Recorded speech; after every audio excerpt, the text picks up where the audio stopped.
greet you in the name of the Lord Jesus Christ. So good to be in revival with True Vine.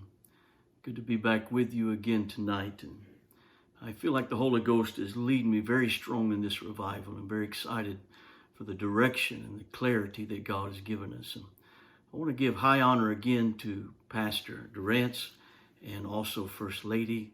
We love these people. They're our friends, and Lois and I feel privileged to have them as friends. Also, I want to tell you what a privilege it is to be with you in this revival, True Vine, and the community here in Temecula. We love this city, have a burden for you and for this city, and we are privileged to be connecting with you. I want to direct your attention to a couple of portions of Scripture. I'll be reading from 2 Chronicles chapter 20, verse 19, and then also from the New Testament book of 2 Corinthians chapter 10, verses 3 and 4. And going to add and move a little bit upon what was spoken Sunday and just give us further direction for this revival and what I feel like the Holy Ghost is speaking to me right now in this time in history of the church as well as our world. So I'm reading first from 2 Chronicles chapter 20 and begin reading at verse 19. The Levites of the children of the Kohathites and of the children of the Korahites stood up to praise the Lord God of Israel with a loud voice on high. And they rose early in the morning and went forth into the wilderness of Tekoa. And as they went forth, Jehoshaphat stood and said, "Hear me, O Judah, and ye inhabitants of Jerusalem. Believe in the Lord your God, so shall you be established. Believe in his prophets, so shall you prosper." And when he consulted with the people, he appointed singers unto the Lord that they should praise the beauty of holiness. And as they went out before the army, and to say, "Praise the Lord, for his mercy endureth forever." And they began to sing and to praise, and the Lord set ambushments against the children of Ammon, Moab, and Mount Seir, which were come against Judah, and they were all smitten. And then from 2 Chronicles chapter 10, a very familiar scripture to us, verses 3, 4, and 5. "For though we walk in the flesh, we do not war after the flesh. For the weapons of our warfare are not carnal, but mighty through God to the pulling down of strongholds, casting down imaginations and every high thing that exalteth itself against the knowledge of God, and bringing into captivity every thought to the obedience of Christ." Corinthians here defines for us what strongholds are. Their imaginations, its knowledge that exalteth itself above the knowledge of God, the Word of God, the Spirit of God. So I want to preach today and simply preach, sing, baby, sing. Sing, baby, sing. And I feel like God's given me a specific word for you today. I bless you in Jesus' name. I pray that you are doing more than just listening and watching this as a documentary or some entertainment, but I hope you're having church tonight. I hope that you are prepared in your spirit and that we can let God speak to us, and that this would be church just like we were gathered together in our sanctuary, but this would be church wherever you are right now, your home, your living room, your dining room, etc. Heard a story some time ago about a man who was searching, hungry for not only a move of God in his life, but also for a wife as he was beginning to get into his mid or late 20s and looking for his one that he would spend his life with. And he found himself connecting to a church. And there was a church, it was new to him, but he noticed a young lady in the choir who was absolutely a beautiful young lady. She sang like an angel. Her worship and thanksgiving kind of demonstrated her love for God. And quickly he began to have feelings for this young lady. He began to ask her out, but as they were in revival services, they had at that time, almost every day of the week was revival. So they had only after the services to date. They would go to restaurants and get a drink and share time after services. And this revival lasted for a couple, 3 months. And they have gotten real close over the first few weeks. He has asked her to marry him, and they are now scheduled to be married. A very quick whirlwind of a dating, whirlwind of an engagement. And they had only known each other just a few months, and most of that time had been in revival services. It had been in dates after revival services. So they have their beautiful wedding ceremony, and they have their wedding night, and he wakes up in the morning, the first to wake up. And when he opens his eyes on the morning after his wedding night, he realizes that her face close to him is what he has been smelling and woke up. Little midnight or morning breath now, I guess. And he looked at her face, and there was some eye boogers in the corner of her eye, sleep, if you will. And he's a little horrified because her hair is not perfect like it is at church. It's all tasseled and messed up, and her breath has a little stench to it. Her eyes are all messed up, and he's getting this horrified feeling like, what have I done? Who have I married? And at the moment that he is looking to her or at her like that, she wakes up and she sees the terrified look on his face, and she's so concerned about what he's thinking and what he's feeling. And she says, what is it, honey? What is it, darling? What do I need to do? And he closed his eyes and said, just sing, baby, sing. Because if I can remember what you sound like, if I can remember them feelings again, then I know I'll get past these little bitty things in the marriage that I wasn't expecting that caught up to me too fast. Sing, baby, sing. I know that God loves us so very much, but I wonder at times if he ever thinks about speaking this to us. The mistakes that we make, the failures that we made, sometimes our inconsistencies in our walk with God, our disappointment in not being close to him, that sometimes he just closes his eyes and says, if you'll praise me again, church, if you'll sing again, church, if you'll love on me with praise and thanksgiving again, it'll make me forget about all that stuff, and I'll remember again how much I love you. Now, I know that God doesn't forget, but there's something about his praise and something about our praise and our worship that he loves. That's when he wants to dwell with us in the praises of his people. So that's why I'm preaching, sing, baby, sing. This story here in 2 Chronicles is speaking of a time when Judah, which is now the divided kingdom of Israel and Judah, the southern nation that is made up of the tribes of Judah and Benjamin, thus the name Judah, has now have armies from Syria that are camping against them. In particular, the Ammonites have come to do war, and the Moabites have come to do war, and those that dwell in Mount Seir. All three of these groups of people have combined together, and they're encamping. They are putting besiege upon Jerusalem and all of Judea. And so God is speaking to Jehoshaphat, which was the fourth king of Judah, and he is speaking to him a clear direction. And probably, if you've been in the church much at all, you have heard this preached from. It is a powerful parallel. It is a great instruction on what our weapons of praise do to the enemy. But there's revelation here exactly for our time that I need to share with you. So go with me on this story. Jehoshaphat has these armies coming against the people of Judah, God's people. So he calls a fast and he begins to pray. Prayer and fasting is always in order for God's people. And when prayer and fast happens, God begins to speak to Jehoshaphat, in particular through the prophet Jahaziel. And Jahaziel begins to prophesy this word from God. Stand still and see the salvation of God.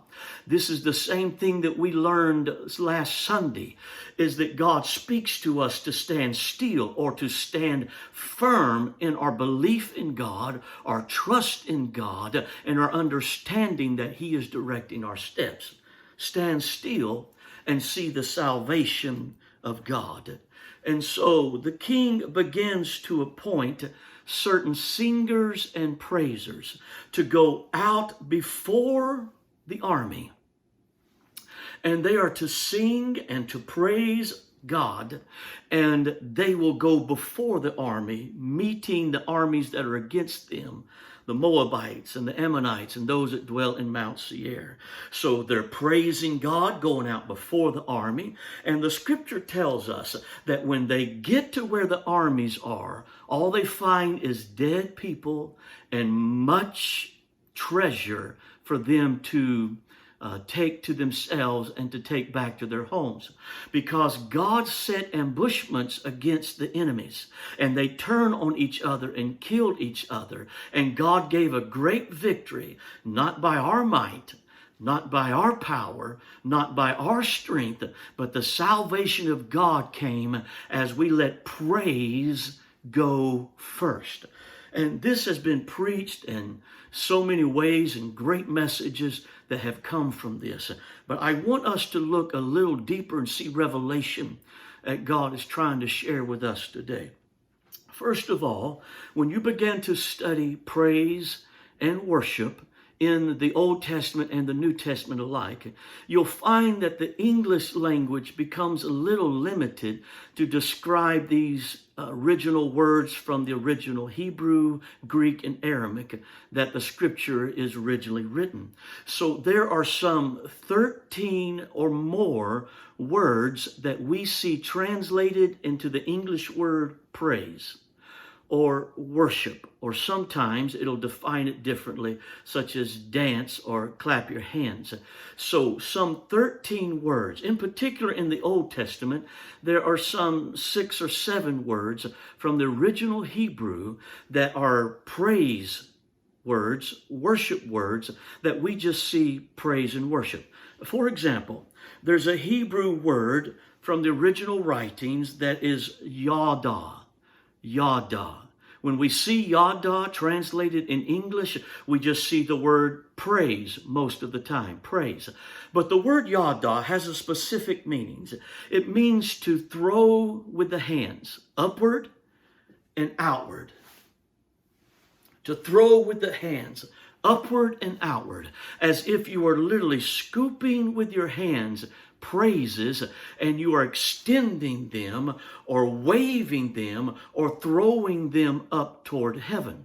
This is what yada means. Unfortunately, when we look into the English, the word just yada is translated praise. So we don't get the specifics of it being a praise of the throwing with the hands up, coupled as sending blessings toward heaven. There is a Hebrew word called zalmar. Again, we see it praise in English, but zalmar means to strike with the fingers, making noise in praise to God. This is where we get our clapping our hands. That is zalmar praise. Clapping your hands is zalmar praise. It also can mean playing the guitar or the harp or the piano, using your fingers to make noise as a praise unto God. By extension, it could be using your fingers holding a guitar pick or drumsticks, anything that you use with your hands to make noise unto God. This is a particular praise from the Old Testament. We just see it praise, but it means to use your fingers as giving praise and making noise to God. The next word that I'll speak to you is the word halal. Halal is a Hebrew word translated praise in English, but it literally means to rant and to rave, to be clamorous, to be very loud, at the top of your lungs, being boisterous about how good, how great, how awesome God is. So literally lifting your voice and shouting out boisterously how good God is. Have you ever felt that in a church service and you had to express how good God was? And so you threw back your head and lifted your voice and you shouted about his goodness. That's a halal praise. Halal praise. I want you to see it's very interesting that these mirror our apostolic praise and worship services, that we are very demonstrative in the waving or lifting of our hands. We're very demonstrative in the clapping of our hands or fingers and the bands that use their fingers in Zalmar praise. We are very proficient in lifting our voice and being loud. This because not of culture in our time, but it is the Old Testament understanding that this is what praise is. This is what the Word of God declares praise is. Another word from the Hebrew is the word tehillah, and it comes from the root word halal, but it's tehillah. Now, not to be confused with tequila. That's something entirely different. Tehillah means to lift your voice in a ranting, raving, clamorous way, but doing it as you are singing a specific hymn or a specific poem or a word or a song. So you're singing the song as it were at the top of your lungs, and you're speaking about how good God is. These are just four, but these four in particular is what I'm wanting to reveal to you, because these Hebrew words are used here in our story in the book of 2 Chronicles chapter 20. And when we begin to put an understanding to these, as well as a few more insights, then we're going to see something very specific that's revelation to right where we are today. So let's begin to walk through this story. First of all, the children of Ammon, the children of Moab, and the children of Mount Seir is who has come against the people of God. Now, Mount Seir, the word Seir means rough. And we know that it's Esau or Edom who settled in Mount Seir. Esau is a typology of carnality. He was a man of the land, a man of this world, if you will. Carnality is what Mount Seir parallels or is a picture of. And so here we see what has come against the people of God in parallel of this text is a carnal spirit or carnality. The next group of people that have joined together against the people of God is Ammonites, or those that come from Ammon. Ammon was birthed and conceived of an inbred relationship between Lot and one of his daughters. The other group of people are the Moabites, who was the other child that was born from this Lot and his other daughter as they came together in immorality. And so you have carnality, Mount Seir, you have Ammon, which means inbred, and you have Moab, which means incest. So incest is meaning in particular any kind of immorality. It stands for perversion. It stands for all the immorality that can come against the church in our parallel today.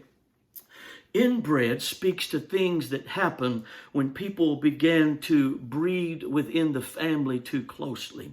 And there are some things that happen with inbreds. Just reading what I have Googled, some of the symptoms and problems of inbred. They have jutting jaws, sometimes misshapen skulls, fused limbs. They have problem with hemophilia or their blood clotting, small heads, cleft palate, clubfoot, etc.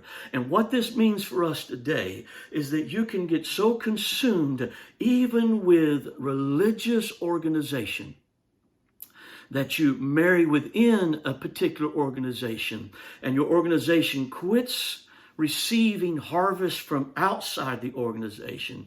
Independents do not associate with you anymore. Your fellowship becomes just yourself until there's ideas indigenous within an organization that must be clarified and must be changed to make sure the Word of God is your tradition and not just traditions of organization. And this is what this inbred symptoms could mean in the spiritual realm. Jutting jaws. jaws, the inability to speak or to eat properly, misshapen skulls or small shrunken skulls, the inability for a mind to operate fully and freely so it doesn't think right, fused limbs, you don't reach right, you don't walk right, hemophilia, the blood does not heal properly because of our inability to use the blood. We have the inability to clubfoot walk with God. So here we have symptoms that can happen with inbred that we have got to always be going back to the Word of God and making sure that we have fresh harvest, that we have fresh principle Word of God, and we're not just preaching or believing or reciting even religious words and phrases that are spoken, or even things that are spoken. It must be founded in the Word of God. So here are the three things that have come against the people of God: carnality, immorality, and things indigenous to its own traditional organizational thoughts and process. This is what's coming against God's people. So the king did what is appropriate. He calls a fast and he calls a prayer. If ever there was a time that we needed to turn to God in prayer and in fasting, it is now. We need to hear from God. We need His direction in our life. We need Him to supernaturally speak to us and to supernaturally deliver us. And so if ever we need His word, we need it now.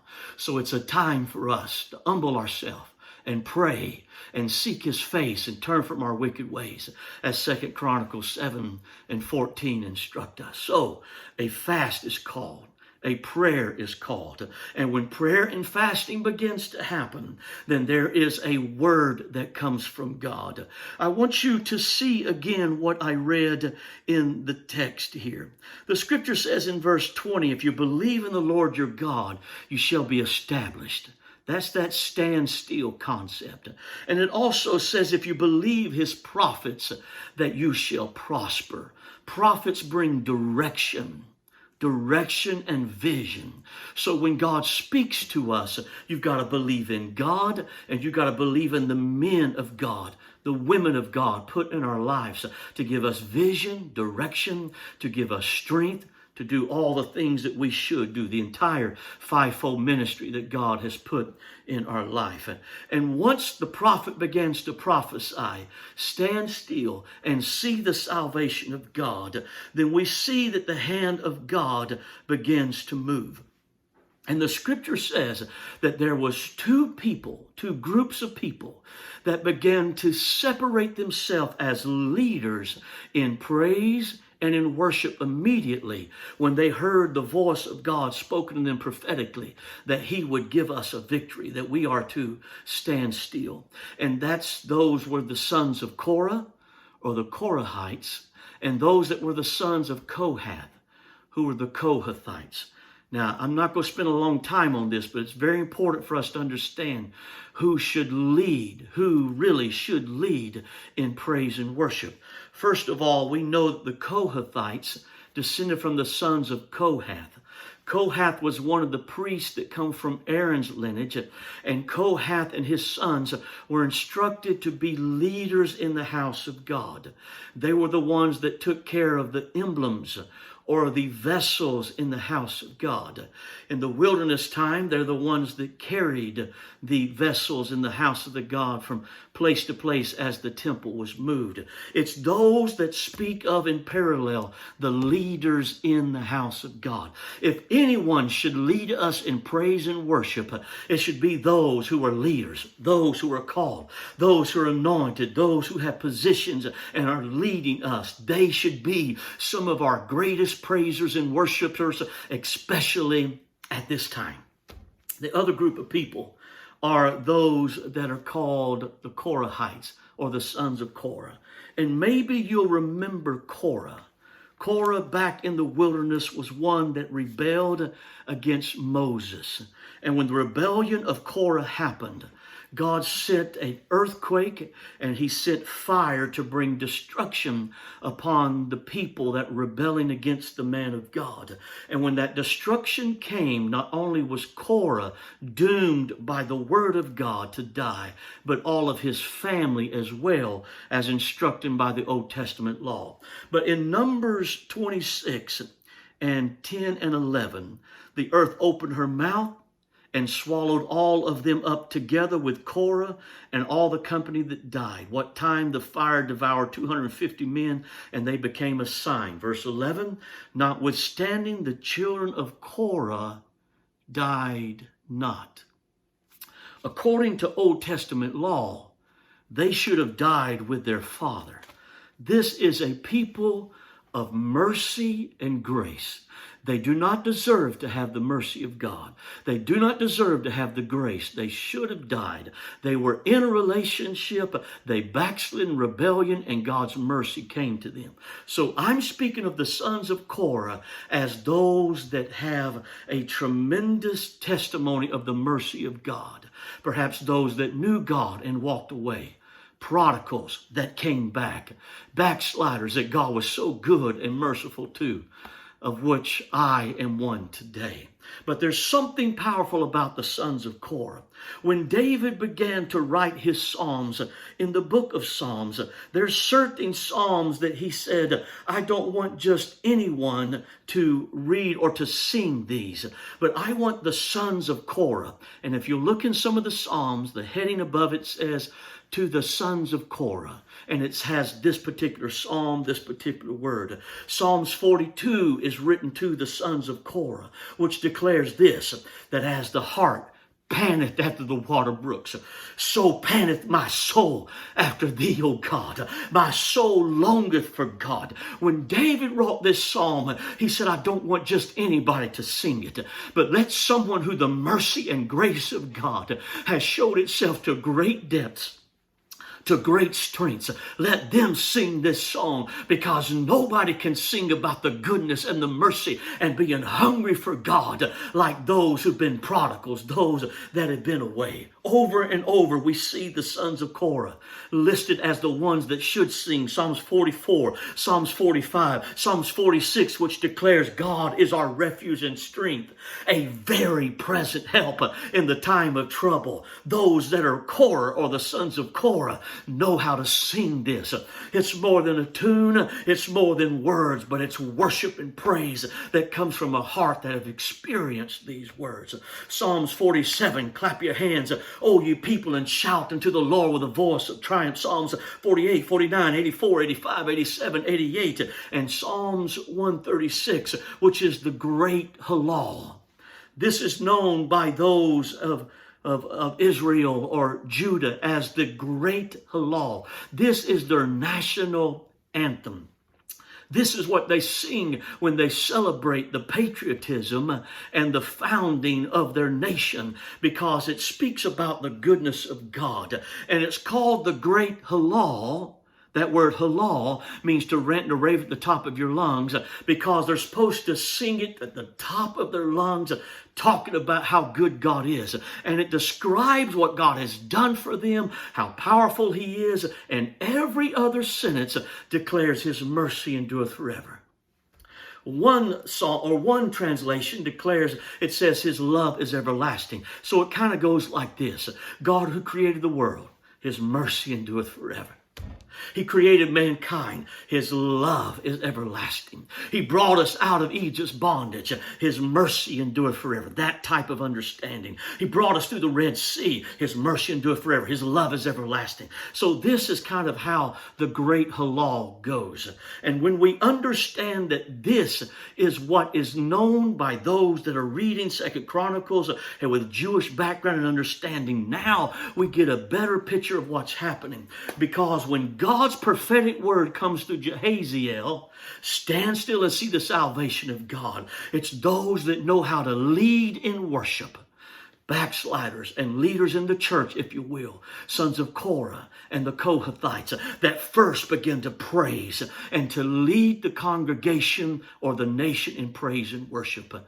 And when that happens, it looses Jehoshaphat the king to begin to move among the people and find out the worshipers and praisers after the spirit of Kohath and Korah. And he appoints a new choir, not just those that sing the best and sound the prettiest, but those with the spirit perhaps of Korah that knew how to worship God, the sons of Korah and the sons of Kohath.